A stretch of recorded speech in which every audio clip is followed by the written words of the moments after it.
So we're here in a field in Cambridgeshire at the moment. We've got an owner who has a lot of horses. They're sort of scattered around various fields in this area. Currently we're dealing with the three sort of main fields. So we've got about 72 horses in this area at the moment, with scattered over about 3 fields locally. We're in a field at the moment that's 40 acres, that's got just over 50 horses. I think the main problem we have in this sort of field is the owners have become slightly overwhelmed with all the horses.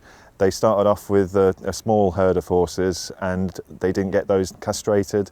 So those horses have then gone on to breed, and we've had lots of more horses sort of being born here.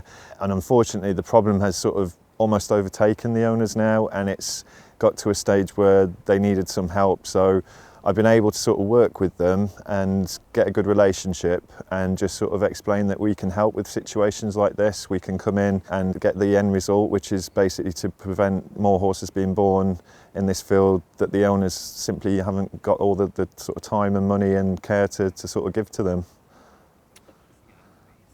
So for us to be able to do such a big operation like this, we need to rely on other agencies, and this is one of those cases where we all work together. And World Horse Welfare are here with Redwings and Bransby Horses, and also the BHS. We're all sort of providing different roles, and we found many years ago that all working together is the best way to get these problems resolved. So ideally we're trying to get all the boys castrated, we're getting everyone passported, we're worming everything, we're delousing everything, and we're also just checking anything for any health problems. Anything that's got any concerns or anything like that is being removed, and the owners are working with us to sign those over, and they're going off to our farms to get the full care and attention that they sort of need. And we've got mainly sort of unhandled horses in this herd, so it's been quite a logistical sort of big operation to get everything organised.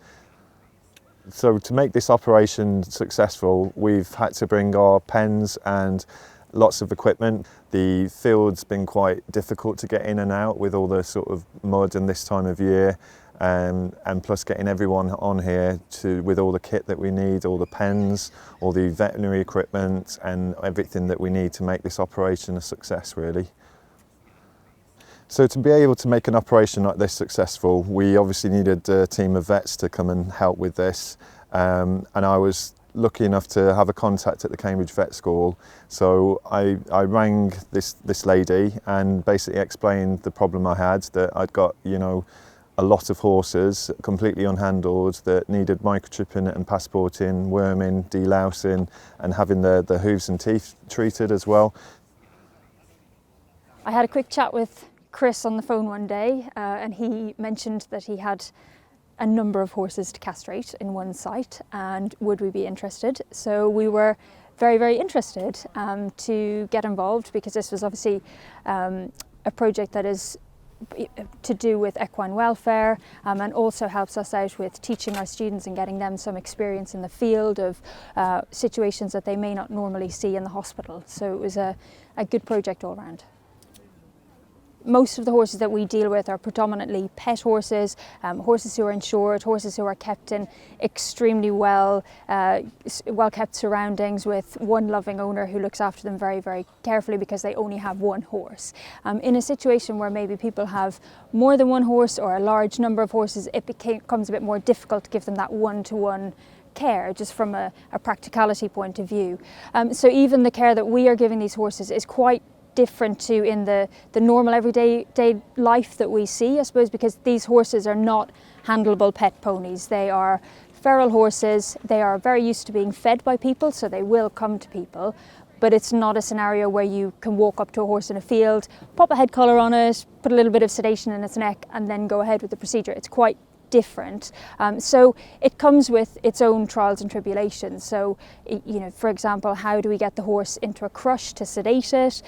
What sedation do we use? So we're using much higher levels of sedation. And then from a surgical point of view, we're not in an ideal operating theatre, we're in a field, so how do we control the risks of infection, so what antibiotics do we give them, and making sure that the students understand that it's not an ideal scenario, but we still have to do everything to the best of our ability to make sure that we are as strict on asepsis as we can be, we're giving them as much painkillers as we can do, we're giving them all the antibiotics that we need to, and we're checking on these guys every day we're back here as well, just making sure that they're okay. But it certainly is a challenge, and not something that many of them will have ever come across in their equine practice training.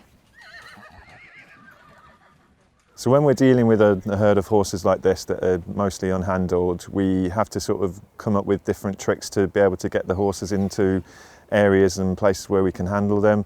This is where we use our pen systems, and quite often it's simply a case of getting all the people and making sort of a big human chain and just encouraging the horses to go into the pens. Once they're in there, it's a small area where we can sort of confine them, and then we're able to sort of run them through the crush, and it just makes it much more straightforward when it comes to sort of dealing with unhandled horses. We've been roughly doing between sort of 5 and 7 horses every day castration, and probably passporting about 30. And also each of those horses, like I say, has had the dental, has had the farrier, it's been wormed and deloused as well. So we could never have done this without sort of Cambridge Vet School, so I really take my hats off to them. From my point of view, even keeping the students aside, I'm blown away by how well everybody works as a team. And some people know each other, some people know each other very well, some people have met maybe now and again, but other people may not be familiar. But actually, everybody has come together as a real common goal, and people have defined roles, they know what we're doing, there's good discussion and good communication between everybody.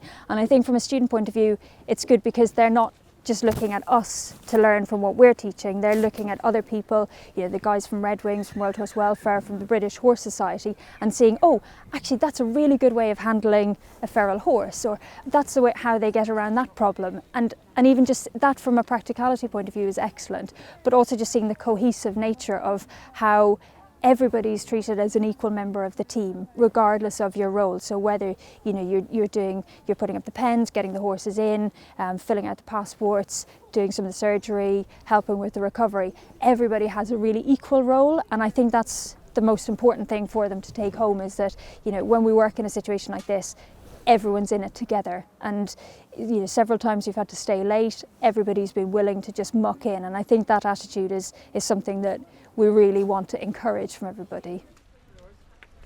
What we're trying to actually achieve here is, by preventing more horses being bred, we're hopefully going to stop more welfare horses in the future, which for us welfare organisations is a fantastic thing to be able to do. To make this all possible, we've asked that the owners actually pay for the castration of these horses and the passporting, which they've done. We have managed to get that slightly discounted just because we've got so many horses here. We're doing all of this for the horses' welfare. We've got those at heart really, and they're the ones that we're here for. And if we're able to sort of passport them and geld them, hopefully that's sort of halfway to getting them to getting a new home. And ideally, the less horses that are here, the less responsibilities the owners have, and hopefully they'll be able to focus on a smaller group and sort of look after those horses. So we're just waiting for the last of the horses to recover today that have been gelded. Once we're happy with their recovery, we'll let them out to the rest of the herd and then keep an eye on them, make sure they're safe and sound. When we've sort of finished in this field, the plan is for the owners to try and sell these horses now that they've been gelded and also microchipped and they've got the passports. We've sort of agreed with the owners that they're going to try and sell anything they can, any horses that they aren't sort of able to sell or anything that they're struggling with. Hopefully us as a charity will be able to take those horses in and give them sort of more care, get them used to being handled, and once they're sort of ready to be rehomed, we'll be looking to hopefully find them new homes with the members of the public out there. So without people ringing the charity and making us aware of horses like this, we wouldn't be able to help them. So what I'd like to say to the public out there is thank you so much for making us aware of situations like this. It's fantastic for me as a field officer to be able to come in sort of an area like this, see what the problem is and help the owners to sort of achieve what's needed.